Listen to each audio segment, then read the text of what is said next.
أعوذ بالله السميع العليم من الشيطان الرجيم من همزه ونفخه ونفثه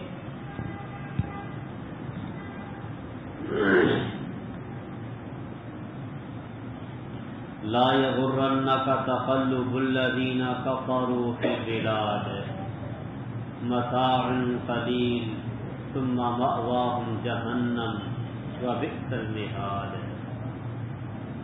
لا یغرنک، ہرگز آپ کو دھوکے میں نہ ڈالے،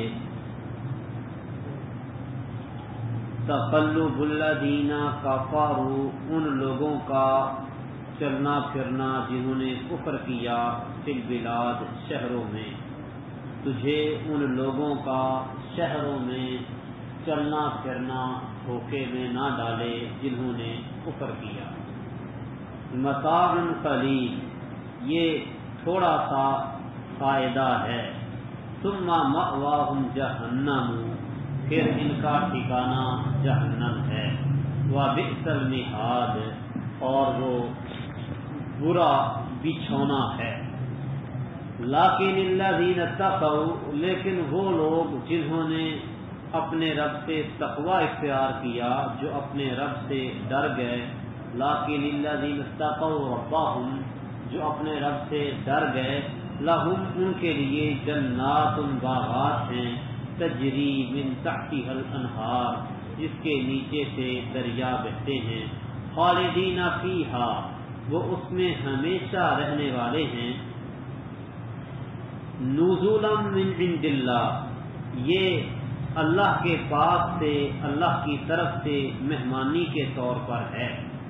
وما عند اللہ خیر للابرار، اور جو کچھ اللہ کے پاس ہے وہ نیکوکار لوگوں کے لیے بہتر ہے، نیک لوگوں کے لیے اچھا ہے۔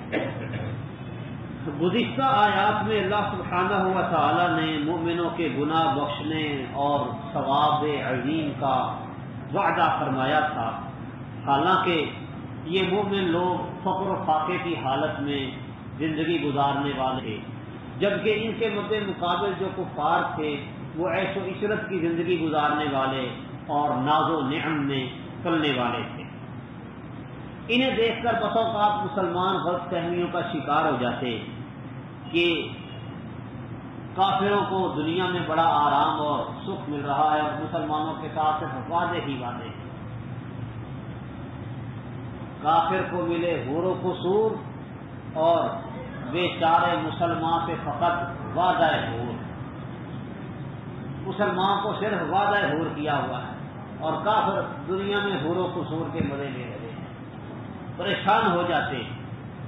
یہ بات ذہن میں خیال میں آتی تو اللہ سبحانہ و تعالی نے ان آیات میں مسلمانوں کا ذہن صاف کیا ہے، فرمایا لا یغرنک تقلب الذین کفروا فی البلاد، کہ جو کافر لوگ شہروں میں بڑے خوشحال پھرتے ہیں تو ان کی خوشحالی آپ کی آنکھوں کو خیرہ نہ کر دے، آپ انہیں دیکھ کے پریشان نہ ہو جائیں، کیونکہ متاع قلیل، یہ تھوڑا سا ہی فائدہ ہے، تھوڑا سا سامان ہے، لیکن آخر میں مأواہم جہنم، انہوں نے جانا تو جہنم میں ہے، وبئس المہاد، اور وہ بڑا برا بچھونا ہے۔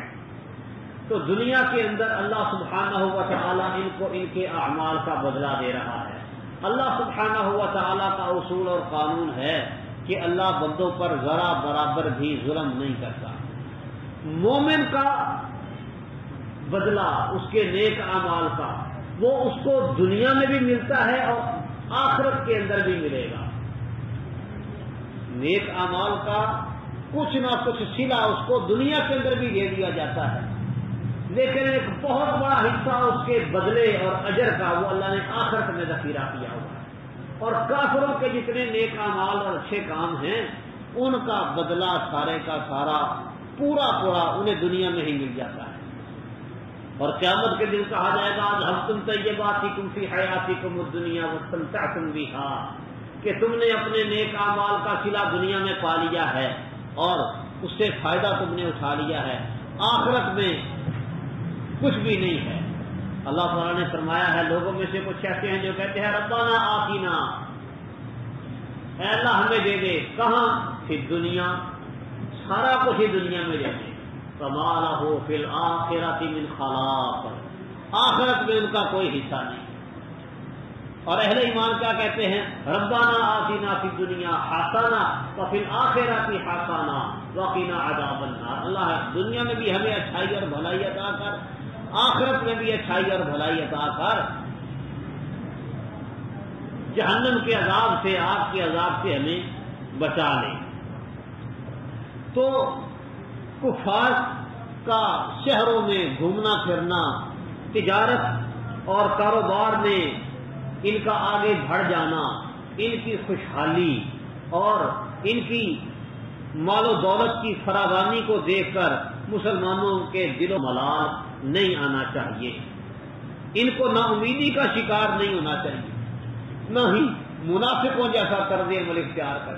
منافق کہتے تھے ما وعدنا اللہ ورسولہ الا غرورا، اللہ رسول نے ہمارے ساتھ وعدے کیے، پورا تو کوئی ہوتا نظر نہیں آ رہا، سارا دھوکے کا ہی، جھوٹا ہی وعدہ لگتا ہے۔ یہ منافقوں کی روش، یعنی مسلمان نہ منافقوں والی روش اختیار کریں اور نہ ہی کافروں سے دھوکہ کھائیں، بلکہ کفار کی خوشحالی دیکھ کر کافروں کے حق پر ہونے کا استدلال یہ بھی نہیں کیا جا سکتا۔ ان کو خوشحال دیکھ کر یہ نہ سمجھ لیا جائے کہ یہ حق پر ہیں، اگر باطل پر ہوتے تو اتنے یہ خوشحال آسودہ حال کیوں ہوتے؟ تو یہ بات بالکل ہی بے بنیاد اور غلط ہے۔ وہ خوشحالی ان کی یہ دنیاوی ہے، متاع قلیل، تھوڑا سا فائدہ ہے، تھوڑا سا دنیا کا جتنا بھی فائدہ ہو اللہ سبحانہ و تعالیٰ کے نزدیک آخرت کے مقابلے میں تھوڑا ہی، اللہ کے نزدیک تھوڑا ہے اور آخرت کے مقابلے میں بھی معمولی اور تھوڑا ہے۔ آخرت کے فائدے کا تو یہ دنیاوی فائدہ مقابلہ نہیں کر سکتا۔ اور ساتھ ہی اللہ سبحانہ و تعالیٰ نے اہل ایمان کے لیے خوشخبری بھی سنائی، لیکن الذین اتقوا ربہم لہم جنات تجری من تحتها الانہار، لیکن وہ لوگ جو اپنے رب سے ڈر گئے، اللہ کا جنہوں نے تقوی اختیار کیا، ان کے لیے جنتیں ہیں، باغات ہیں جن کے نیچے سے دریا بہتے ہیں، نہریں چلتی ہیں، خالدین فیہا، تو اس میں ہمیشہ ہمیشہ رہنے والے ہیں، نزلا من عند اللہ، یہ اللہ کی طرف سے بطور مہمانی انہیں ملے گا، وما عند اللہ خیر للابرار، اور جو اللہ کے پاس ہے وہ نیک لوگوں کے لیے بڑا ہی اچھا ہے۔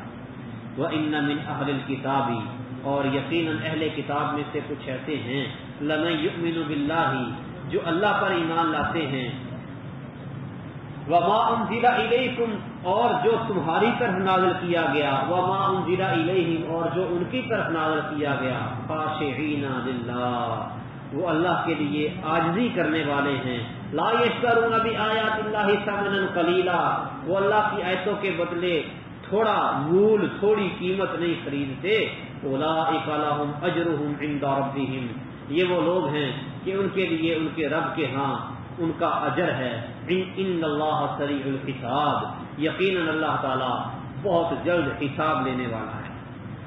اس آیت میں اہل کتاب کے اس گروہ کا ذکر ہے جو سچے دل سے مسلمان ہو گئے تھے، ایمان انہوں نے قبول کر لیا تھا، اسلام قبول کر لیا تھا، ان کے ایمان اور ایمانی صفات کا ذکر اللہ سبحانہ و تعالیٰ نے اس آیت میں ذکر فرمایا ہے اور انہیں دوسرے اہل کتاب سے ممتاز کیا ہے۔ یہود میں سے یہ لوگ تھوڑے سے ہی تھے، جو یہود علماء تھے، جس طرح عبداللہ بن سلام رضی اللہ تعالی عنہ، ان جیسے تقریباً 10 سے افراد تھے جو یہودی عالم ہونے کے بعد وہ مسلمان ہوئے اور اسلام کو انہوں نے سچے دل سے قبول کیا۔ اہل کتاب نصارہ میں سے، عیسائیوں میں سے ایسے لوگ بہت زیادہ تھے کہ جو علی وجہ البصیرہ پہلے تورات پر ایمان لائے، نصرانی بنے، اور اس کے بعد اسلام جب آ گیا، اسلام کی اللہ نے ان کو سمجھ دی تو انہوں نے اسلام کو بھی قبول کر لیا۔ تو اسی طرح ایک ان میں حبشہ کا بادشاہ اصحامہ نجاشی بھی تھا. نبی کریم صلی اللہ علیہ وسلم نے اس کا جنازہ پڑھایا غائبانہ، اس کی وفات کی اطلاع دی مسلمانوں کو.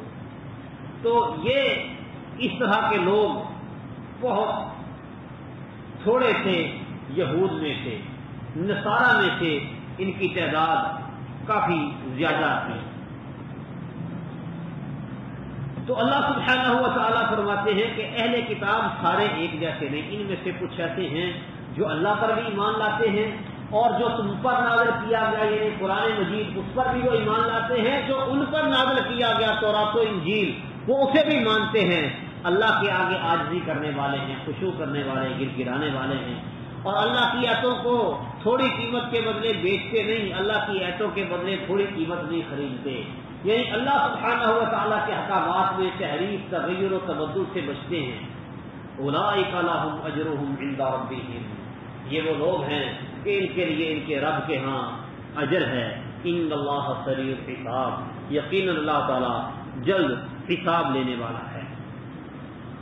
اب یہ جو اہل کتاب کا گروہ جو اپنے نبی پر بھی ایمان لایا اور امام الانبیاء جناب محمد مصطفیٰ صلی اللہ علیہ وسلم پر بھی ایمان لے کے آئے، ان کے لیے دوہرے اجر ہے، دوہرا اجر ہے، ڈبل ڈبل اجر ہے کہ اپنے نبی پر بھی ایمان لائے اور نبی کریم صلی اللہ علیہ وسلم کی نبوت اور رسالت کو جانا، سمجھا، ماننا، یقین کیا اور اس پر ایمان لے کے آئے. ان کو بھی ان کے اعمال کا پورا پورا اجر دیا جائے گا، مکمل بدلہ انہیں آخرت میں ملے گا. یا ایھا الذین آمنوا اصبروا وصابروا ورابطوا واتقوا اللہ لعلکم تفلحون.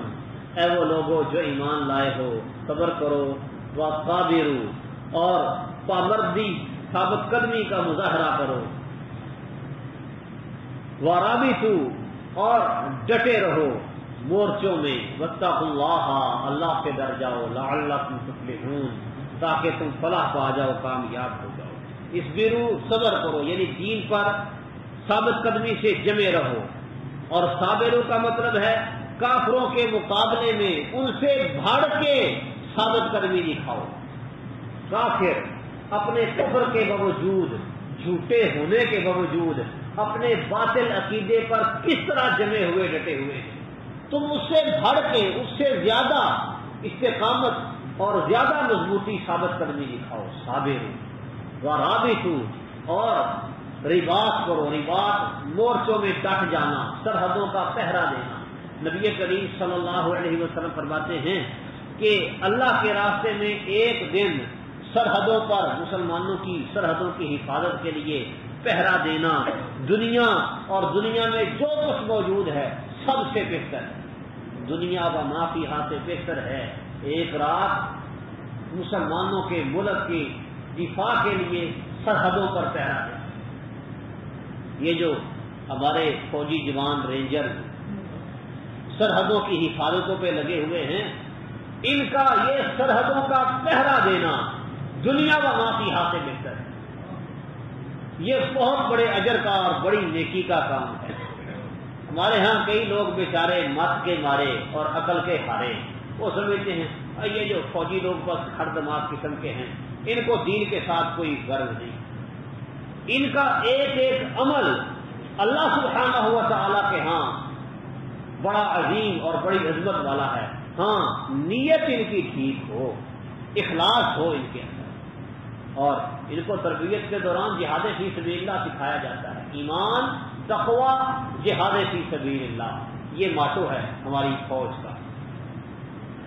یہ ان کی بنیاد وہ ساری کی ساری، اور جہاد فی سبیل اللہ پر بنیاد ہونے کی وجہ سے یہ دنیا میں نمبر 1 بنے کرتے ہیں. مگر نہ اتنی مضبوط فوج ایمان کے بغیر کبھی نہیں بن سکتی. ایمان، تقویٰ اور جہاد فی سبیل اللہ کا شیعہ یہ سرحدوں کی حفاظت کرنے والے. فرمایا ان کی ایک رات دنیا و ما فیہا سے بہتر ہے. اسی طرح رسول اللہ صلی اللہ علیہ وسلم فرماتے ہیں کہ اللہ کے راستے میں ایک دن اور ایک رات کا پہرا، ایک دن ایک رات کا پہرا ایک مہینے کے قیام اور صیام سے بہتر ہے۔ ایک دن ایک رات پہرا دینا مسلمانوں کی سرحدوں پر پورا مہینہ روزہ رکھنے اور پورا مہینہ تہجد پڑھنے سے بہتر ہے۔ اور جو آدمی اس حال میں فوت ہو جاتا ہے اللہ کی راہ میں پہرا دیتے ہوئے، جس کی موت واقع ہو جائے اس کا عمل جاری کر دیا جاتا ہے، قیامت تک اس کو پہرا دینے کا جو ثواب ملتا رہتا ہے، اور یہ کوئی تھوڑا اجر نہیں۔ اور فرمایا اس کے مطابق اس کا رزق بھی جاری رہے گا، اور وہ فتنے سے آزمائش یعنی عذاب قبر کے فتنے سے، قبر کی آزمائش سے محفوظ رہے گا۔ صحیح مسلم کی روایت ہے۔ اتنا بڑا اجر ہے رباط کا۔ اسی طرح نبی کریم صلی اللہ علیہ وسلم نے نشانہ بازی کے بارے میں فرمایا ذالکم الرباط، یہ رباط ہے۔ اعدوا لهم ما استطعتم من قوة ومن رباط الخيل ترهبون به عدو الله وعدوكم، جتنی تمہارے اندر طاقت ہے اس کے مطابق قوت تیار رکھو، ومن رباط الخيل، اور گھوڑوں کو سدھا کے رکھو، ترهبون به عدو الله وعدوكم۔ اس کے نتیجے میں کیا ہوگا؟ تمہارے دشمن بھی ڈریں گے، اللہ کے دشمن بھی ڈریں گے۔ تو جہاد کی تیاری، اعداد اعلی جہاد، یہ بھی رباط ہے۔